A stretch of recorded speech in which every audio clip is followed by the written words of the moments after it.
दादा काय सांगाल की दोन्ही राष्ट्रवादी कुठेतरी एकत्र येण्याचे चिन्ह दिसत आहेत. हे जरी असलं तरी मोहोळमध्ये दोन्ही राष्ट्रवादी सुरुवातीपासून एकच होते. दोन्ही राष्ट्रवादी एकत्र येण्याचे चिन्ह नव्हे तर ते एकत्र आल्यातच आहेत. आणि सोलापूर जिल्ह्यामध्ये तुतारी चिन्हावर निवडून आलेले राष्ट्रवादी काँग्रेस पार्टीचे 4 आमदार आहेत.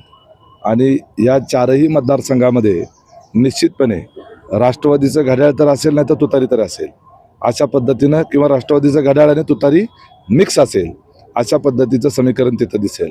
त्याचबरोबर राहिलेले सर्व तालुक्यांमध्ये त्या ठिकाणी देखील राष्ट्रवादीच्या घड्याळासमोर तुतारीचा उमेदवार असणार नाही आणि तुतारीच्या उमेदवारासमोर घड्याळाचा उमेदवार असणार नाही.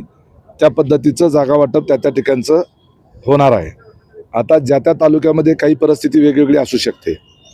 त्याच्यामध्ये काही ठिकाणी काही लोकांनी आघाड्या केलेल्या आहेत, तर त्या आघाड्याबरोबर तुतारी आणि राष्ट्रवादीची युती असू शकते.